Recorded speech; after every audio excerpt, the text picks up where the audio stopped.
So the Democrats have summoned Charlamagne the God to promote Joe Biden.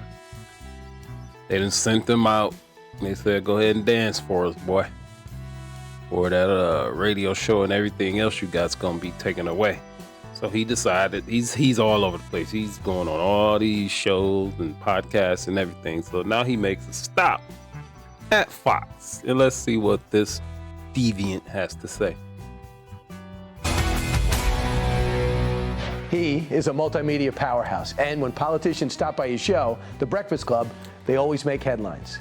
What did you do specifically for black people? What I'm saying, Charlamagne, is black poverty dropped faster than everybody else. And if you have a problem figuring out whether you're for me or Trump, and you ain't black. What's something that right there, Charlamagne just let Joe Biden say that and didn't even challenge it, didn't even do nothing. He pretty much smacked you in the face, Charlamagne. Go look up Charlamagne and see what Charlamagne. You'd be surprised. You won't be surprised, probably not. that you always carry with you? Hot sauce. I just want you to know, people are going to see this and say, okay, she's pandering to black people.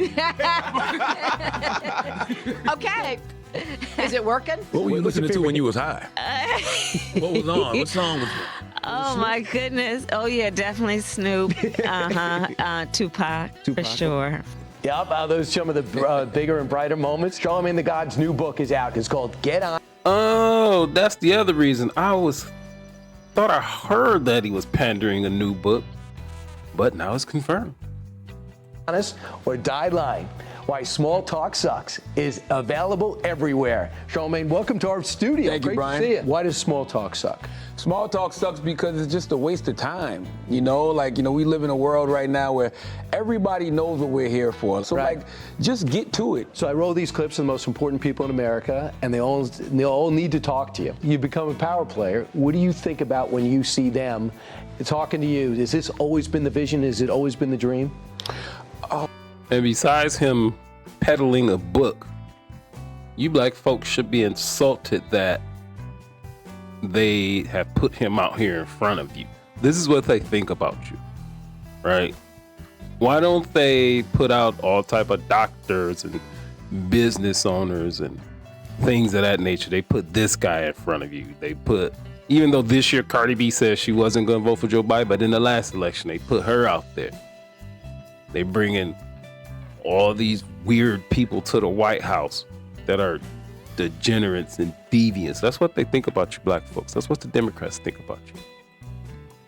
Oh, that's a great question. I think when I look at, the people that I grew up, admiring in media, whether it was the Arsenio Halls, the Barbara Walters, the Howard Sterns of the world, like all of those people, they used their platform to talk to folks who was actually shifting culture, who was actually, moving us forward. I dreamt when I was younger of possibly interviewing somebody who was the president of the United States of America, only because the people that I just mentioned, I saw them doing that. The pressure on you to endorse Joe Biden. I was a bit astounded on your book tour on the pressure on you. It's not that you feel it, but you're getting it. Yeah, I'm not Captain Save-A Joe, okay? That's not what I'm here for, right? So yes, they are asking me, why I won't endorse. Like, what does it matter? And it's not like I'm out here telling people not to vote. I want people to participate, in the voting process. But all I'm going to do is put the issues out there, right? I'm going to say what I feel. What about the state of the country?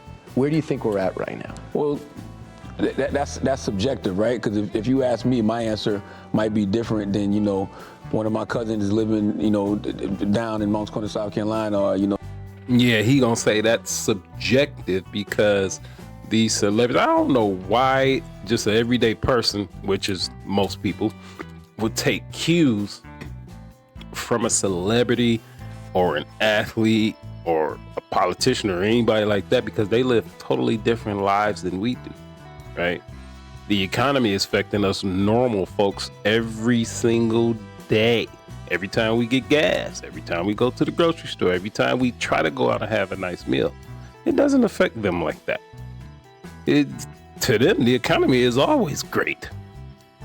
It's always great. We could be in a straight up depression, a visible depression where people are standing in line for food and everything like that. And they'll say the economy's not that bad. those people just should have pulled themselves up by the bootstraps so they won't have to stand in line. That's what they would say.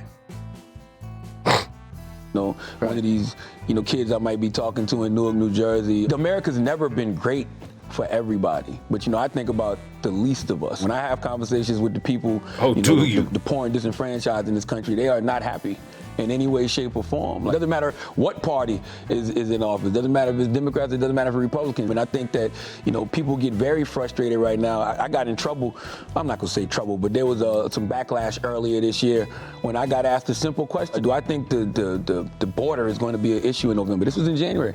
And I said, yeah.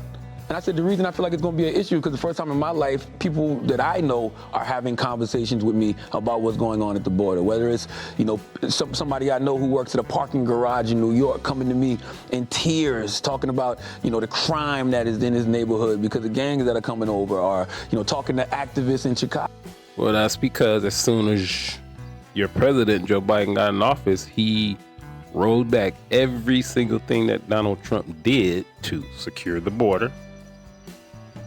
And then on top of that, when they end up going to these cities, they're getting across illegally. They're criminals. They're getting all the free stuff. They're getting all the free stuff. The Ukrainians and all these migrants, they're actually getting Social Security, your Social Security, our Social Security before any of us are getting it. And for what? Chicago who are just upset because they feel like these people are coming over and getting more access to resources than people who are living on the south side, homeless, are getting. That's just me listening to people. So when I get asked that question and I say yes, all of a sudden I'm on MSNBC with the headline, Charlamagne the God is spreading MAGA messaging. I'm like, these people aren't MAGA. This is just a regular everyday working class person who's coming to me because they know I got a microphone and they're complaining. So do you think that'll be a national issue that people are going to be voting on in November? It's a national issue now. It was a national issue back in January, but for whatever reason, it was still labeled a political talking point. So if you weren't on one side of that issue, if you are on one side of that issue, you get labeled one thing. If you're on another side of that issue, you get labeled another thing. But now it's like everybody's having the same conversation. And guess what?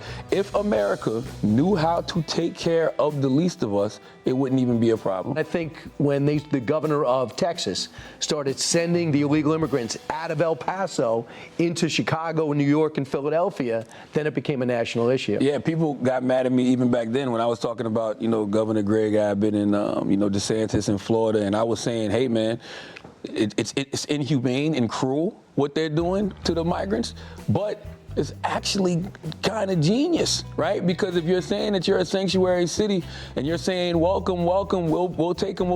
Okay, so now that they've sent them here, now they're like, send them back. We don't have enough room for them. So what it makes it seem like the people is Republicans were always right on that issue and Democrats were wrong. Right. Like it's really just that simple to optics. Right. So just from a political stunt, it worked.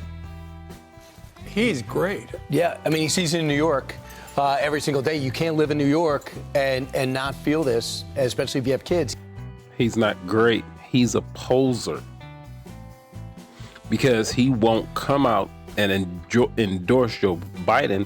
And on another program I saw him on, he didn't say directly that he will vote for Joe Biden, but he said he's going to vote. And he's not going to vote for Donald Trump. And he's not going to vote for RFK. So let's keep in mind, you got other ancillary players such as Dr. Cornel West and Jill Stein. And, they're really not factors because when I just said that, y'all didn't know who either one of them was. So he said it without saying his name. He said, I'm going to vote, but I'm not going to vote for Donald Trump. And then he laid out all these other things and they just putting him out there. He's got 4 girls. They're dancers, cheerleaders, and he sees it because they can't play in the parks. Look at this ridiculous punk-ass looking picture. What is this? This dude got so much face cake on. He looked like he got colored contacts in. Trying to look all serious? Man, this guy. What he identified is he said these people that I'm speaking to aren't MAGA, but they're sharing the same issues as MAGA because they're the forgotten men and women of this country. And if the former president can leverage that and have a message for those people, solution for that, I think that's why Democrats are worried. An honest voice, still a progressive, but putting it out there is not going to be sold out to the party. Is he really a progressive? He's that far left? Yeah, he's more progressive. Like he's getting closer to the center. He has some conservative values because he's from South Carolina. Right. But he's going to vote for a progressive. But in his book, like I like biographies. That's what this book is. This guy is from a small town in South Carolina whose mom was a teacher and never made more than $30,000. And he's stuck on this culture right now where people want instant success. But I want to be a podcaster. I want to be an influencer. And here's how to do it. They think it's so easy, but they don't want to put in the time. So much of what he says is what we discuss on the couch all the time. People want shortcuts. If you look at this book, it's not. He's also very hard on himself. He said, his... he wasn't as faithful as he could have been with his wife, who he's known since high school. He says he's, different things. He used to be like Howard Stern on the radio. He didn't like. Well, that's going to be the end of this video. Yeah, this guy, doesn't matter what he says. It matters what he does. Because when he's in a different room, he's saying different things. And I also think he's a weak man because when he's pressed, because he was on The View, that's what it was. He was on The View. They were trying. They were actually pressing him to endorse and say that he's gonna vote for Joe Biden. He didn't do it, and then he said he did. He didn't say he was not gonna do it. So all you gotta do is press this weak dude a little bit.